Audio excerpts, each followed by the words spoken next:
يؤتي الحكمة من يشاء আসসালামু আলাইকুম ওরহমতুল্লাহ নাহমাদুহু ওয়া নুসাল্লি আলা রাসূলিহিল কারীম আম্মা বাদ। আজকে আমরা আলোচনা করব যে সমস্ত রাবীদেরকে বিভিন্ন নামে এবং বিভিন্ন সিফতের মাধ্যমে উল্লেখ করা হয়েছে হাদিসের মধ্যে, সেই সমস্ত বিষয় নিয়ে বা সেই ব্যক্তিদের নিয়ে আমরা আলোচনা করব।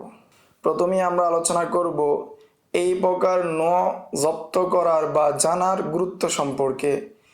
ইমাম নববী ওনার ওফাত 676 হিজরিতে, তিনি বলেন, এটি একটি গুরুত্বপূর্ণ ফন, এর মাধ্যমে তাদলিস অর্থাৎ তাদলিসুশ শুয়ুখ জানা যায়।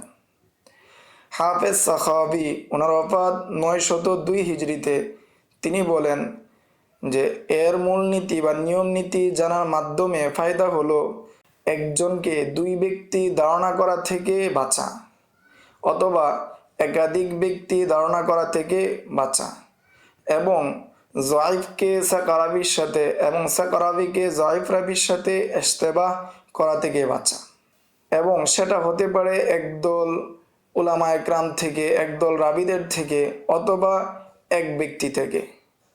যেমন একদল রাবীরা যদি এক একজন এক এক নামে এক ব্যক্তিকেই ওই রাবীকে উল্লেখ করেন, অথবা এক ব্যক্তি একবার এক নামে অন্য সময় আরেক নামে এভাবে যদি উল্লেখ করেন, তাহলে যাদের হাদিস সম্পর্কে খিবরা নেই, যাদের রাবীদের সম্পর্কে তেমন জানাশোনা নেই, তাদের নিকট ইশতেবাহ হয়ে যাবে। এক্ষেত্রে যাদের এই সম্পর্কে জ্ঞান রয়েছে তারাও এক্ষেত্রে ইশতেবাহে পড়ে যান। 3 নম্বরে আমরা আলোচনা করব এর উদাহরণ নিয়ে। যেমন মুহাম্মদ ইবনে সায়েব আল কালবি আল মুফাসসির আল আরিফু বিল আনসাব, যে মুহাম্মদ ইবনে সায়েব আল কালবি তিনি একজন তাফসিরকারক ছিলেন এবং বংশ সম্পর্কে তিনি একজন অভিজ্ঞ লোক ছিলেন। তিনি জয়ফ রাবীদের মধ্য থেকে একজন। তার নাম আবু নদর হিসেবে বলা হয়। তার থেকে তামিমে দারি এবং আদি ইবনে বাদ্দার যে প্রসিদ্ধ হাদিস রয়েছে সেটা বর্ণিত হয়েছে। এবং তার আরেকটি নাম উল্লেখ করা হয়, সেটা হলো হাম্মাদ ইবনে সায়েব। এই নাম থেকে বর্ণনা করেছেন হাম্মাদ ইবনে উসামা। হাদিস হলো জাকাতু মাসকি দাবাগ, অর্থাৎ চামড়া দাবাগতের উপর জাকাত। সেই হাদিসটি বর্ণনা করেছেন তার থেকে হাম্মাদ ইবনে উসামা। এবং তার আরেকটি নাম আবু সাঈদ, তার থেকে এই হাদিস বর্ণনা করেছেন আতিয়া লাউফি তাফসির সম্পর্কে। এবং এই নাম দ্বারা তাদলিস করেছেন এই ধরনের ভিত্তিতে, যাতে করে বোঝা যায় যে তিনি একজন সাহাবী, অর্থাৎ আবু সাঈদ খুদরি রাদিয়াল্লাহু তাআলা আনহু। 2 নম্বর উদাহরণ, সালেম, যিনি বর্ণনা করেছেন আবু হুরায়রা, আবু সাঈদিনুল খুদরি, আয়েশাতা রিদওয়ানুল্লাহি আলাইহিম আজমাইন, তাদের থেকে তিনি বর্ণনা করেছেন। কিন্তু তার আরও অনেক নাম রয়েছে, যেমন সালেম আবু আবদুল্লাহ আল মাদানী।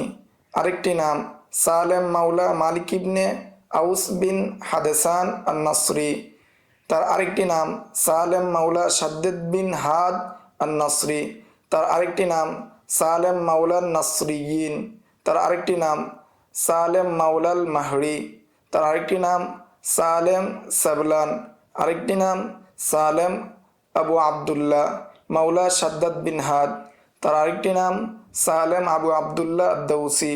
তার আরেকটি নাম সালেম মাওলা দাউস। এখন আমরা আলোচনা করব যে এই ফন জানার মাধ্যমে ফায়দা কি হবে। আবু আমর ইবনুস সালাহ তিনি বলেন যে খতিবে বাগদাদি ওনার ওফাত 463 হিজরিতে, তিনি তার কিতাবের মধ্যে আবুল কাসেম আল আজহারি এবং উবাইদুল্লাহ বিন আবিল ফাতাহ আল ফারিসি এবং উবাইদুল্লাহ বিন আহমদ ইবনে উসমান আস-সয়রাফি, এই নামগুলো থেকে খতিবে বাগদাদি বর্ণনা করেছেন। কিন্তু এই তিনজন ব্যক্তি একজন ব্যক্তি, তিনজন ব্যক্তি তিনজন নয়, বরং তিনজন ব্যক্তি একজন ব্যক্তি, এবং একজন ব্যক্তির নাম তিনটি।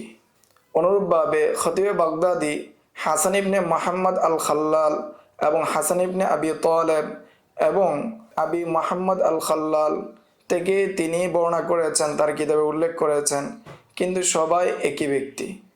অনুরূপভাবে তিনি আবুল কাসেম আত-তানুখি এবং আলী ইবনে মুহসিন এবং কাজী আবুল কাসেম আলী ইবনে মুহসিন আত-তানুখি এবং আলী ইবনে আবি আলী আল মুআদিল থেকে তিনি বর্ণনা করেছেন, এবং এই সমস্ত ব্যক্তি হলো একজন, অর্থাৎ এই সমস্ত নাম হলো একজন ব্যক্তির নাম। এছাড়াও আরও অনেক উদাহরণ রয়েছে। 5 নম্বরে আলোচনা করব এই ফোনের মুসান্নাফাত সম্পর্কে। আবুল ফজল আল ইরাকি ওনার ওফাত 806 হিজরিতে, তিনি বলেন যে এই ফোনের মধ্যে কিতাব লিখেছেন হাফেজ আব্দুল গনি বিন সাঈদ আল আজদি, এবং তিনি তার কিতাবের নাম দিয়েছেন ইজাহুল ইশকাল। এবং এই ফোনের মধ্যে খতিবে বাগদাদিও কিতাব লিখেছেন, বড় একটি কিতাব লিখেছেন, এবং নাম দিয়েছেন আল মুজিহু লি আওহামিল জামঈ ওয়াত তাফরিক।